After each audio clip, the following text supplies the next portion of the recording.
রাতে শাশুড়িমা ঘরে ঢুকে হেসে বললেন, তোমাকে একটু চিন্তিত দেখাচ্ছে, কিছু হয়েছে নাকি? আমি তাড়াতাড়ি উত্তর দিলাম, না শাশুড়িমা, কিছু হয়নি, আমি ভালোই আছি। তিনি তখন আমার পাশে এসে বসলেন এবং বললেন, তাহলে এত ভাবছ কেন? তারপর ধীরে ধীরে আমার মাথায় হাত বুলিয়ে বললেন, এভাবে মন খারাপ করো না। তার আন্তরিক ব্যবহার ধীরে ধীরে আমাকে স্বস্তি দিতে শুরু করল, যেন সবকিছু একটু চিন্তা হালকা হয়ে গেল। আমি কিছুক্ষণ চুপ করে থাকলাম। মনের মধ্যে এক অদ্ভুত প্রশান্তি ভর করেছিল। এক সন্ধ্যায় আমি ক্লান্ত শরীরে নিজের ঘরে শুয়ে বিশ্রাম নিচ্ছিলাম। চোখ বন্ধ করে শুয়েছিলাম, যেন সারাদিনের ক্লান্তি কাটানোর চেষ্টা করছিলাম। ঠিক সেই সময় শাশুড়ি মা এসে আমার পাশে এসে বসে রইলেন। তিনি কিছু না বলে চুপচাপ আমাকে লক্ষ্য করতে লাগলেন। কিছুক্ষণ পর তিনি বিছানার চাদরটা নিয়ে আলতোভাবে আমার গায়ে দিলেন। তারপর ধীরে ধীরে আমার মাথায় হাত বুলাতে লাগলেন, যেন তার স্নেহময় স্পর্শে আমি স্বস্তি পাই এবং আরাম বোধ করি। তিনি আমার অনেক যত্ন নিতেন। আমি তাকে বারণ করতে চাইছিলাম। আমার কিছু বলার আগেই শাশুড়িমা হঠাৎ করে আমার ঠোঁটের সামনে আঙুল রাখলেন। তিনি মৃদু কণ্ঠে বললেন, এই মুহূর্তে কিছু বলার প্রয়োজন নেই, বরং তোমার মাথায় একটু হাত বুলাতে দাও, এতে তোমার শরীরের ক্লান্তি কমে যাবে। আমার মনে তখনও কিছুটা অস্থিরতা ছিল। তিনি আবারও বললেন, অনেক দিন ধরেই কিছু বলার চেষ্টা করছিলাম, কিন্তু কখনো সাহস করে তোমাকে বলতে পারিনি।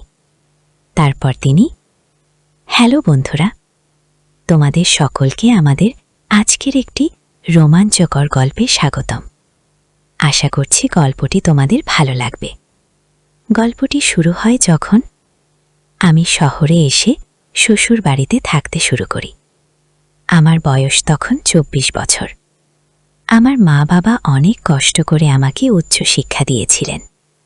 পরে আমি চাকরি পেয়ে শ্বশুর বাড়িতে চলে আসি। আমার বাড়িতে মা বাবা এবং স্ত্রী ছিলেন। তবে দুঃখজনকভাবে আমার স্ত্রী 1 বছর আগে একটি অসুস্থতার কারণে আমাদের ছেড়ে চলে যান। এর ফলে আমার শাশুড়ি মা শহরে একাই থাকতেন, কারণ আমার শ্বশুর বিদেশে চাকরি করতেন। আমার শাশুড়ি মা বাবাকে বলেছিলেন, কুনাল, জামাইকে আমার কাছে পাঠিয়ে দাও, সে এখান থেকে নিজের দায়িত্ব পালন করতে পারবে। মা বাবা ভেবেছিলেন এটা আমার জন্য ভালো সিদ্ধান্ত হবে, কিন্তু তারা জানতেন না যে এর পেছনে অন্য কোনো উদ্দেশ্য লুকিয়ে আছে। আমি আমার মা বাবার কথা মতো শ্বশুরবাড়িতে থাকতে শুরু করলাম এবং সেখান থেকেই প্রতিদিন আমার কাজের জন্য বের হতাম। শাশুড়ি মা প্রথম থেকেই আমার সাথে খুবই বন্ধুভাবাপন্ন আচরণ করতেন। তিনি প্রায়ই বলতেন, তোমার শ্বশুর বাইরে চলে যাওয়ার পর আমি একদম একা হয়ে গেছি। আমার একমাত্র মেয়ে তোমার স্ত্রী চলে যাওয়ার পর আমার অনেক ইচ্ছাগুলো অপূর্ণ রয়ে গেছে। আমি প্রতিবারই শাশুড়ি মাকে শান্ত করতাম। বলতাম, আপনি চিন্তা করবেন না বাবা, শীঘ্রই ফিরে আসবেন। কাজ থেকে ফিরে আসার পর দেখতাম শাশুড়ি মা আমার জন্য সবসময় খাবার তৈরি করে রেখেছেন। তিনি আমার পাশে বসে ভালোবাসার সাথে নিজে হাতে আমাকে খাওয়াতেন। শাশুড়ি মায়ের এই যত্ন দেখে আমি খুব খুশি হতাম এবং ভাবতাম উনি আমাকে কতই না যত্ন করেন। দিনগুলো স্বাভাবিকভাবেই কাটছিল। তবে ধীরে ধীরে আমার শাশুড়ি মাঝে মাঝে রাতে আমার ঘরে এসে থাকতেন। তিনি কখনো কখনো আমার মাথায় হালকা করে হাত বুলিয়ে বিশ্রাম নিতে সাহায্য করতেন, যা আমাকে মাঝে মাঝে একটু বিভ্রান্ত বা অপ্রস্তুত করে দিত। শাশুড়ি মায়ের বয়স তখন মাত্র 38 বছর ছিল, কিন্তু তার স্নেহময় আচরণ সব সময় স্বাভাবিক ছিল। আমি রাতে প্রায়ই একটু দূরে থাকতে চেষ্টা করতাম, যাতে নিজেকে অস্বস্তি থেকে বাঁচাতে পারি। তাকে আমি অনেক সম্মান করতাম, কারণ তিনি আমার বউয়ের মা, মানে আমারও মা। আমি একজন সাধারণ মানুষ, আমারও আবেগ ছিল। যখন শাশুড়িমা আমার প্রতি যত্নশীল হতেন, মাঝে মাঝে ভেতরে একটা ভিন্ন অনুভূতি হতো। তবে আমি সবসময় নিজেকে সংযত রাখতাম, কারণ সম্পর্কের মধ্যে থাকা সীমাবদ্ধতাগুলো আমি সবসময় শ্রদ্ধার সঙ্গে মেনে চলতাম এবং তা কখনোই লঙ্ঘন করতে চাইনি। শাশুড়িমায়ের বাড়ি ছিল বেশ বড়, কিন্তু তার জীবনের একটি শূন্যতা আমাকেও কষ্ট দিত। তিনি সবকিছু থাকা সত্ত্বেও তার স্বামী প্রায়ই দূরে থাকতেন। শাশুড়িমায়েরই একাকিত্ব আমাকে ভাবাত। যদিও আমাদের বাড়ির অবস্থা এত ভালো ছিল না, তবু তার প্রতি আমার মমতাও কম ছিল না। শাশুড়িমায়ের বিয়ের 1 বছর পর তাদের এক কন্যা সন্তান হয়েছিল।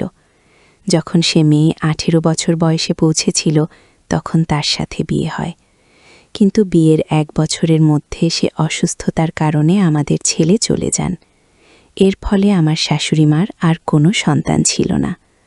আমি সবসময় ভাবতাম শাশুড়িমা হয়তো আমাকে তার সন্তানের মতোই ভালোবাসেন, কিন্তু হয়তো সেটি আমার ভুল ধারণা ছিল।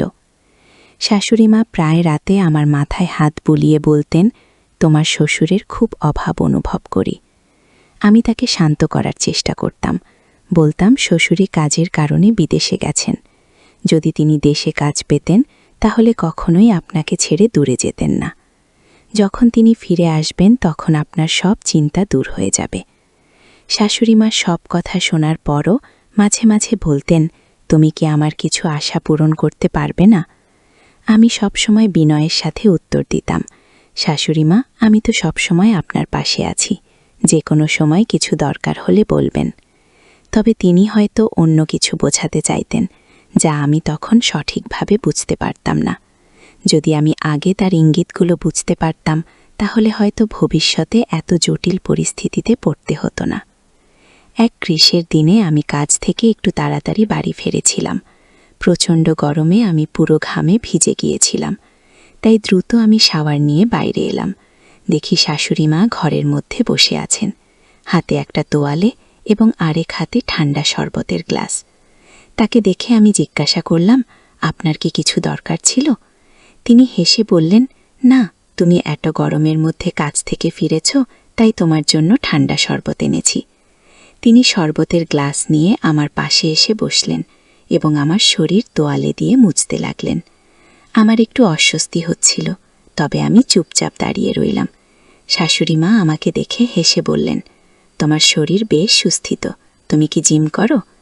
আমি হালকা হাসি দিয়ে বললাম, না শাশুড়িমা, ছোটবেলা থেকেই এমনই আছি। তিনি আরও মজা করে বললেন, সুস্বাস্থ্যের প্রতি আমার বরাবরই একটা দুর্বলতা আছে। তার এই কথা শুনে আমি হাসির সাথে বিষয়টা উড়িয়ে দিলাম। আমার শাশুড়িমা দেখতে খুবই সুন্দর ছিলেন। তার রূপ যে কাউকে মুগ্ধ করতে পারত, কিন্তু যখনই তিনি আমার সামনে আসত, আমি সবসময় নিজেকে দূরে রাখার চেষ্টা করতাম। তাই তাড়াতাড়ি শরবতের গ্লাস নিয়ে তাকে বললাম, আচ্ছা আমি নিজে মুছব, আপনি চিন্তা করবেন না, আমি নিজেই কাজটা করে নিতে পারবো। তুমি তো এমনিতেই সারাদিন ঘরের এত কাজ করো। এটা শুনে সে হাসতে হাসতে বলল, এটা তো আমার কর্তব্য। আর এই বলে সে ঘর থেকে বেরিয়ে গেল। সে বেরিয়ে যেতেই আমি গভীরভাবে নিঃশ্বাস ফেললাম। আমি তাড়াতাড়ি উঠে তৈরি হয়ে নিচে লাঞ্চ করতে চলে গেলাম, ডাইনিং টেবিলে খেতে বসেছিলাম। তখন শাশুড়িমা এসে পাশে বসলেন এবং স্নেহের সাথে আমার হাত ধরে খাবার খাইয়ে দিতে চাইলেন। আমি বিনয়ের সাথে বললাম, আমি নিজেই খেতে পারব, কিন্তু তিনি শোনেননি, বরং নিজের যত্নের মাধ্যমে আমার পাশে ছিলেন। যখন তিনি আমার হাত ধরেছিলেন তখন কিছুটা অস্বস্তি অনুভব করছিলাম, তবে নিজেকে শান্ত রাখলাম। তারই যত্নশীল আচরণে আমার মনে এক ধরনের স্নেহ তৈরি হলো, কিন্তু নিজেকে বোঝালাম এভাবে না ভাবাই ভালো। এরপর শাশুড়িনাকে বললাম, আমার পেট ভরে গেছে, এবং দ্রুত উঠে নিজের ঘরে চলে গেলাম। আমার এই আচরণে হয়তো শাশুড়িমা একটু অপ্রসন্ন হলেন, কারণ রাতের বেলা তিনি আমার ঘরে এসে জানতে চাইলেন, তুমি ঠিক আছো তো? তুমি কি আমার উপর রাগ করেছ? আমি বললাম, না না, এমন কোনো কথা নয় শাশুড়িমা। তারপর তিনি আমার পাশে এসে বসলেন এবং হাসি মুখে বললেন, তাহলে ব্যাপারটা কি? এই বলে তিনি আলতো করে আমার চুলগুলোকে স্নেহের সাথে হাত বোলাতে লাগলেন। তিনি আমার মাথায় আলতোভাবে হাত বোলাতে দিতে লাগলেন, যেন আমার সারাদিনের পরিশ্রমের ক্লান্তি একটু কমে যায়। অফিস থেকে ফিরে এসে আমি সবসময় একটু ক্লান্ত থাকতাম। আমি চোখ বন্ধ করে শুয়েছিলাম, আর এটা দেখে শাশুড়িমা আস্তে করে বিছানার চাদরটা তুলে আমার গায়ে দিয়ে দিলেন আর বললেন, এসব ঠিক হয়ে যাবে, বেশি চিন্তা করো না। তিনি বুঝতে চেষ্টা করছিলেন আমার মানসিক অবস্থাটা, কিন্তু আমার মনের অস্থিরতা সহজে কম ছিল না। আমি তাকে ঘুমাতে যেতে বললাম। তিনি হঠাৎই আমার ঠোঁটে আঙুল রাখলেন এবং বললেন, তুমি কিছু বলো না, আমি তোমার মাথায় আলতোভাবে হাত বোলাতে চাই, এতে তোমার ক্লান্তি দূর হবে, বললেন তিনি। আমি কিছুটা অস্বস্তি বোধ করছিলাম। তিনি আরও বললেন, অনেক দিন ধরেই তোমার সাথে এভাবে কথা বলার ইচ্ছে ছিল, কিন্তু তুমি কখনোই আমার অনুভূতিগুলো বুঝতে চাওনি। ঠিক সেই সময় আমার ফোনের রিংটোন হঠাৎ জোরে বেজে উঠল, আর সেই শব্দে আমি হঠাৎ চমকে উঠে দ্রুত ফোন হাতে নিয়ে একপাশে সরে গেলাম। আমি লজ্জিতভাবে বললাম, আমাকে ক্ষমা করবেন, এই বলে ফোন হাতে নিয়ে দ্রুত ঘর থেকে বেরিয়ে গেলাম। শাশুড়িমা ঘরে বসেই আমাকে ডাকছিলেন, কিন্তু আমি তার কথার প্রতি কোনো প্রতিক্রিয়া না দেখিয়ে সরাসরি গার্ডেনের দিকে চলে এলাম। গার্ডেনে এসে আমি ভাবতে লাগলাম, যদি এই ফোন না বাজত তাহলে হয়তো আমি নিজেই বড় বিপদে পড়ে যেতাম। আমি সিদ্ধান্ত নিলাম যে এখন থেকে আমাকে শাশুড়ি মায়ের সাথে একটু দূরত্ব বজায় রাখতে হবে, এটাই সবার জন্য ভালো হবে। এইসব ভাবতে ভাবতে আমি যখন ফোন তুললাম, তখন আমার পুরনো বন্ধু রমেশের কণ্ঠস্বর শুনতে পেলাম। সে আমাকে বলল, কুণাল, আমি তোমার কোম্পানিতেই কাজ শুরু করেছি, এবার আমরা একসাথে কাজ করতে পারবো। রমেশ আমার শৈশবের বন্ধু, যে আমার গ্রামের পাশের বাড়িতেই থাকত। আমি তাকে আগেই বলেছিলাম যে আমি শহরে এসে একটা কোম্পানিতে কাজ করছি, আর আজ সে নিজেও সেই একই কোম্পানিতে যোগ